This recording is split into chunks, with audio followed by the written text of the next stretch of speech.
¿Cómo hemos estado? Pues vamos a seguir hablando de lo que es la historia de Venezuela, en lo que ya hemos ido viendo todos esa línea de tiempo en la que se ha ido desarrollando pues su historia. Ahora quisiéramos hablar de la historia de las dictaduras de Venezuela, que van a ir incluyendo pues todos esos regímenes militares como el que vamos a ir mencionando de Juan Vicente Gómez, que fue a principios del siglo XX y que se fueron desarrollando pues ya diferentes dictadores que vamos a ir mencionando uno por uno en las situaciones que fueron marcando pues todas esas se puede decir dictaduras en relación a los periodos que se fueron haciendo. Aquí hemos visto pues eh, una de las principales dictaduras, que lo hemos ido mencionando desde el principio, cuando empezamos a hablar desde la dictadura de Francisco de Miranda, después de Simón Bolívar, y que se fueron desarrollando, porque por lo que se ve es un país que ha sido siempre dominado en este aspecto de pues de dictaduras.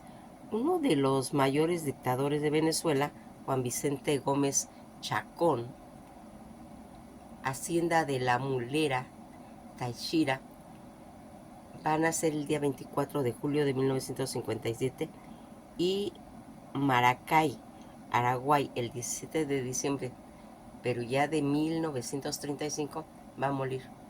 Fue un militar y político venezolano que gobernó de manera autoritaria su país desde 1905 hasta su muerte en 1935, en el periodo conocido como el Gamasiasmo, y que pues marcó en esta forma pues toda esa trayectoria.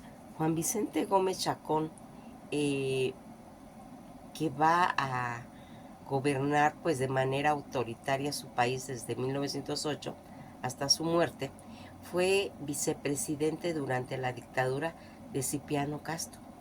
Tras de organizar un golpe de estado pues en contra de él, se hizo del poder en 1908. Su logro más notorio fue la conformación de un estado moderno en Venezuela y la eliminación de caudillos criollos, y casi un siglo de pues esas guerras civiles, además de lograr la cancelación de la deuda de la nación. Sus detractores lo llamaron el Bagri, apodo en los lugares tachirenses. Durante toda esa dictadura que se llevó a cabo pues importantes obras políticas, va creando pues se puede decir la primera línea aerolínea del país en Aporostal y la Fuerza Aérea Venezolana. Encargó construir los primeros aeropuertos venezolanos, que eso hay que marcarlo bien. El Aeropuerto Internacional El Grano de Oro en Maracaibo, La Fría, Encontrados, Base Sucre, hoy Aeropuerto Nacional de Francisco Gómez en Maracay, estado de Aragua. La base aérea meteorológica también va a tener en Araguay cuna y nacimiento de la aviación venezolana, que posteriormente transformaría en museo aeronáutico en la actualidad. Polarma, hoy sede de la policía del municipio y sustituto por Aeropuerto Nacional del Caribe, el Aeropuerto Internacional Leonardo Chirino en Coros y el Aeropuerto Internacional en lo que se va a denominar San Antonio de Táchira, el Aeropuerto Alberto Carvenevali en Mérida, y asimismo va a construir puentes, edificios de aduanas, como las aduanas principales terrestres de San Antonio de Táchira, la primera terminal de pasajeros de la línea de autobuses extraurbanas y que con ello va a crear la primera línea de autobuses extraurbanos llamada Aerobús de Venezuela o Aeropostal Base de Venezuela. Aquí se construyó también la famosa carretera Trasandina, ruta que comenzaba en las adjuntas cerca de la estación del metro de Caracas, que finalizó en las aduanas principal terrestre en San Antonio de Táchira. Gómez va a modernizar, profesionalizó e institucionalizó a las Fuerzas Armadas como la organización que está hoy en día.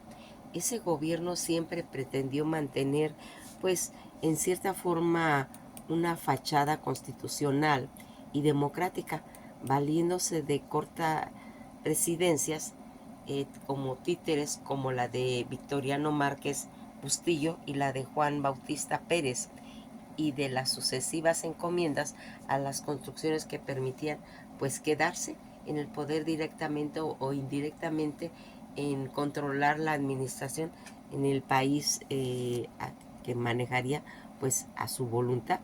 En lo que vamos viendo, Juan Vicente Gómez, que nace en la hacienda de Mulera, Táchira, el 24 de julio del 57, pues él nace en un seno de una familia pues realmente numerosa.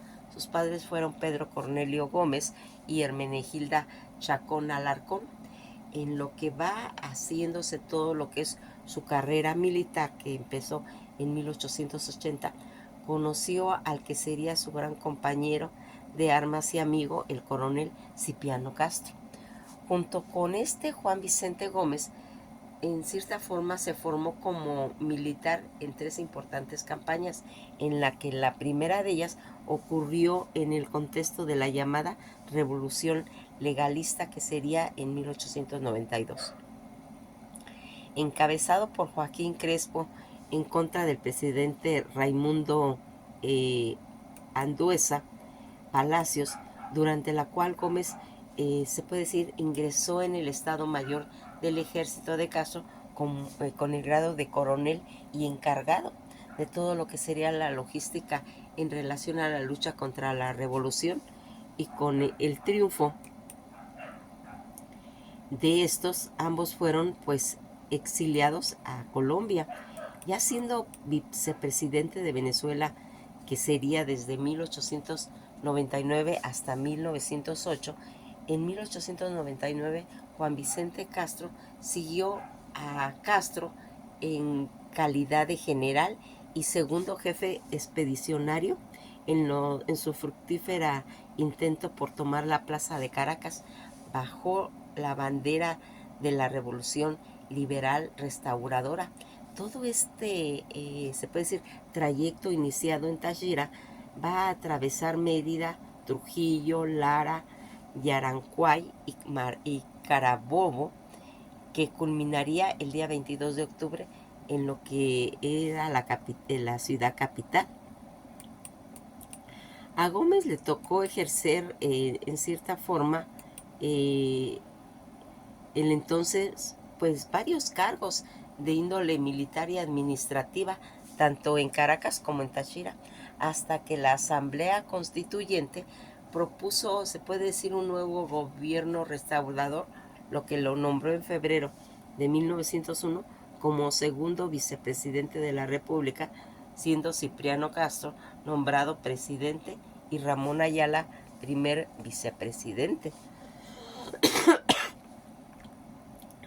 Aquí la astucia y la tenacidad que mostraba Gómez en la campaña contra la llamada Revolución Liberadora, lo que en cierta forma acrecentó su fama, que le valió el nombre del pacificador. Durante esta contienda estuvo encabezando pues los ejércitos nacionales, y cuando le tocó hacerlo, ejerció de presidente encargado en la República Venezolana.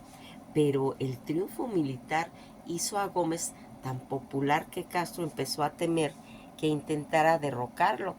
Castro va a poner su lealtad a prueba durante la aclamación, mas sin embargo se mantuvo impasible ante la sospecha de Castro respecto a la supuesta conspiración y esperó el momento preciso para lograr tomar el poder, en lo que ya sería el golpe de Estado ya en 1908, que sería en noviembre. Castro debió abandonar el país por razones de salud y Gómez quedó ejerciendo la presidencia pues en una forma provisional el día 19 de diciembre del mismo año bajo el pretexto de un supuesto atentado que quisieran hacerlo pues los aliados de Castro a sus instalaciones. Gómez lleva a cabo el golpe de Estado. Tomó así el poder lo conservaría hasta su muerte 27 años después. El 27 de diciembre de 1908 aclaró en el puerto de La Guaira 3 buques de guerra norteamericanos. Eran pues los cruceros North Carolina, Maire y Des Moines, que traían a William Innes Buchanan, enviado especial de la Secretaría del Estado de Eliot Roth, lo que va a formarse ya como una dictadura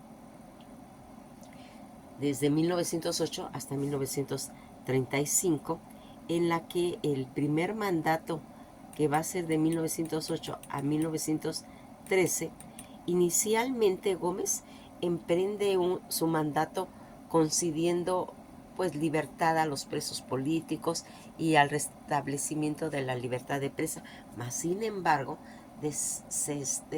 desestimó disolver el Congreso Nacional y convocar en cierta forma una asamblea constituyente, petición que entonces gozaba a base pues de lo que era pues toda esa popularidad.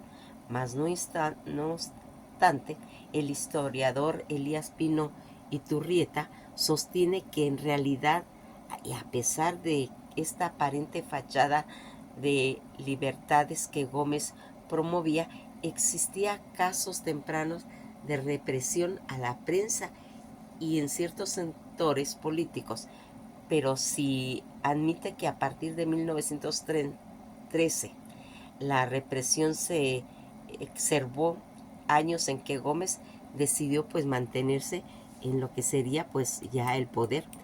Para lo que sería ya el 5 de agosto de 1909, el Congreso Nacional pone en marcha las reformas constituyentes que le limitan el periodo presidencial a 4 años y se establece un periodo presidencial provisional hasta el 19 de abril de lo que sería 1910, día en que dicha reforma pues entraría ya en lo que sería la vigencia. De esta manera Gómez no fue formalmente presidente hasta 1910, cuando fue elegido por el Congreso para mantener la apariencia. Su presidencia fue interrumpida, lo que sería en 1914 a 1922 y de 1929 a 1931 por otros gobiernos que obedecieron sus órdenes. Durante todo este tiempo actuó como comandante en jefe de las Fuerzas Armadas, aunque Gómez le correspondía cumplir un periodo constitucional que sería desde 1910 a 1914. En 1913 decidió mantener el poder, lo que ocasionó en cierta forma una crisis política. Mas sin embargo, Gómez logra suspender el proceso electoral provisto para este momento, alegando una supuesta invasión por parte de Cipriano Castro. Toda esta situación que hemos ido mencionando aquí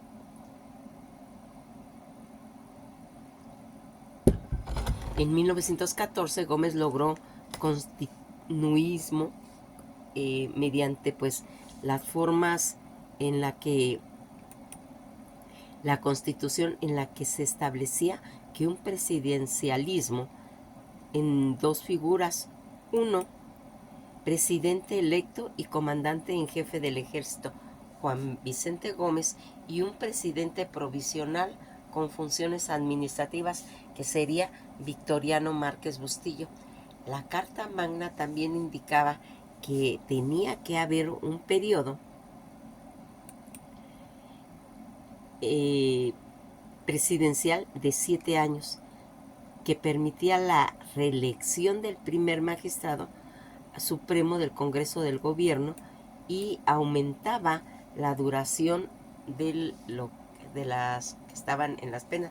Una de sus principales preocupaciones fue el de restablecer créditos internacionales paralizados en tiempos de sus predecesores, para el cual pues volvió a otorgar a la compañía americana reconocida como New York y Bermúdez Company la concesión por 50 años de la explotación del asfalto del Guanoco, que había pues en cierta forma suspendido Castro, además que logró en esa forma regenerar la confianza del mundo exterior en Venezuela y de restablecer todas estas relaciones diplomáticas rotas por Castro.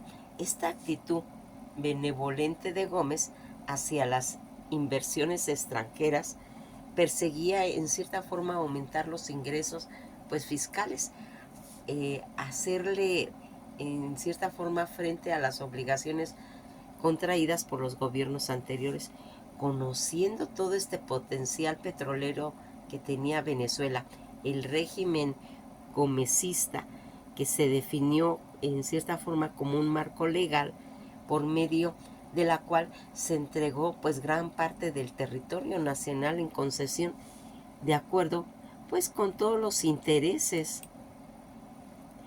de consorcios petroleros internacionales. Las inversiones extranjeras en lo que era el país y que se habían iniciado en la época de Antonio Gómez Blanco y que tuvieron tropiezos durante el gobierno de Cipriano Castro, resultaron generosamente pues favorecidas para el régimen gomecista. Durante la pandemia de gripa que hubo en 1918 en Venezuela, Gómez se retiró a su hacienda por 3 meses. También prohibió a la prensa hablar sobre la gripa. En 1920, el Congreso promulgó, bajo lo que sería la asesoría del Ministerio de Fomento Gumersindo Torres, la primera ley de hidrocarburos, que en esta forma aumentó las rentas superficiales y que permitió a los propietarios obtener, pues se puede decir, concesiones, incrementando todo lo que sería el área de las reservas nacionales y disminuyendo considerablemente la lista de artículos libres importación por las compañías petroleras, en las cuales postaron dichas medidas ante pues el propio general Gómez. Por tal motivo, con bases determinadas en conciencias en el texto legal, más la negativa y adquirir en cierta forma los derechos particulares, las empresas actuaron concertadamente hasta lograr pues una sanción de una ley de hidrocarburos, que sería pues ya el día 2 de junio de 1921, y la otra más condenciente aún el día 9 de junio de 1922. Luego de estos, Torres fue removido del Ministerio de Fomento. Para ocupar los nuevos cargos son elegidos como primer vicepresidente su hermano el general Juan Cristóstomo Gómez y su hijo José Vicente Gómez Bello como segundo vicepresidente. El pueblo venezolano llama a Juan Crisóstomo Gómez, en vez de general, don Juancho o simplemente Juancho. A pesar de su cargo que ostenta siguiendo y ejerciendo las funciones de gobernador en cierta forma del distrito federal. Entre hermanos se abre, se puede decir, un abismo de rivalidades con enfermedad de dictador. El país se va a dividir entre vicentistas y juanchistas hasta el extraño asesinato de Juan Crisóstomo Gómez. Aquí algo turbio se empezó a manejar. En 1922, la reforma del Código Civil de Venezuela, durante todo ese tiempo, y en la ciudad de Venezuela, y de Nueva York, se funda como una opción de enfrentamiento del gomenismo. Algunos partidos políticos liderizando fundamentalmente por viejos generales, algunos ya con tendencias liberales y otros con tendencias nacionalistas, entre ellos puestos, pues, partidos poderosos mencionando a la Nueva Venezuela, a la Unión Patriótica, a la Sociedad Patriótica, al Partido Revolucionario y a la Unión Republicana Venezolana, que sería todo esto en 1929, va a ir marcando. Aquí vamos a ir viendo cómo se va a ir desarrollando pues todos esos mandatos que él va a tener y que va a tener situaciones, pues se puede decir ya marcadas realmente, pues toda esa dictadura en la que tuvo aciertos, pero también tuvo grandes,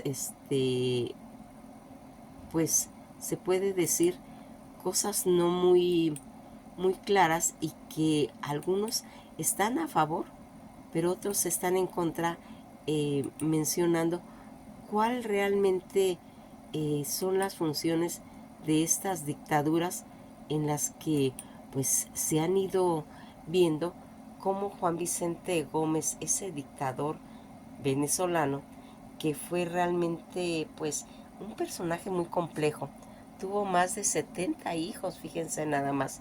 Se dice que compartía también la fecha de muerte de Simón Bolívar, que fue el 17 de diciembre, y por ahí se rumoraba que no sabía leer, aunque hay algo debatido, pues construyó infraestructura como carreteras, profesionalizó el ejército. Su legado se percibió como un periodo en cierta forma de estabilidad y de modernización, tanto en cuestiones petroleras, a costa de una brutal represión y un nepotismo, pues dejando una pues marca imborrable y polémica entre la historia de Venezuela. Fíjense en que algo que aquí habla de lo que habíamos comentado, de tener un legado de más de 70 hijos, se le atribuye una descendencia muy extensa, con cifras que varían entre 63 y 73 hijos, muchos de los cuales ocuparon cargos públicos muy importantes, generando el nepotismo. Las coincidencias que habíamos comentado en la muerte con Bolívar, que va a morir el 17 de diciembre de 1935, la misma fecha en que murió Simón Bolívar, aquí dicen que tal vez fue una coincidencia, aunque algunos historiadores sugieren que fue intencional o al menos simbólica. Suele pasar mucho en este tipo de situaciones. El mito de la iletra circuló pues los rumores de que no sabía leer ni escribir, ya que no se le veía leer discursos, aunque se reunía con intelectuales y discutían temas muy complejos. Su padre sí era letrado. Padre de la infraestructura, fue uno de los primeros impulsores de un plan de carreteras, de organización en lo que fue toda la Fuerza Armada y la modernización en lo que consistía en los conceptos del país. Hizo frente a la deuda externa, utilizó las concesiones petroleras para pagar la deuda externa, lo que trajo en cierta forma estabilidad económica y apoyo internacional. También él se le mencionó y se le puso el apodo del benemérito. Este apodo resaltaba pues esos logros de estabilidad, de modernización, contrastando con su perfil de dictador. También aquí hay un misterio de Stalin. Un cronista venezolano llegó a intentar convencer al Kremlin de que Stalin era un hijo bastardo de Gómez y una bailarina rusa. Una historia, pues se puede decir, más que fuera su historia, se puede considerar como una leyenda. Él al morir, va a morir por un problema de próstata. Falleció tras un mes enfermo de la próstata, negándose a ser operado con 78 años y después de 27 años de haber gobernado. Ese contraste cultural y a pesar de su dictadura, su época fue un semillero de talentos tanto para lo que sería la cultura venezolana, actores, periodistas, aunque también generó confrontaciones. La masacre mortuaria, su masacre mortuoria se conserva en Caracas, un recordatorio físico de su figura y ha sido objeto de representaciones tanto en el cine como en la televisión.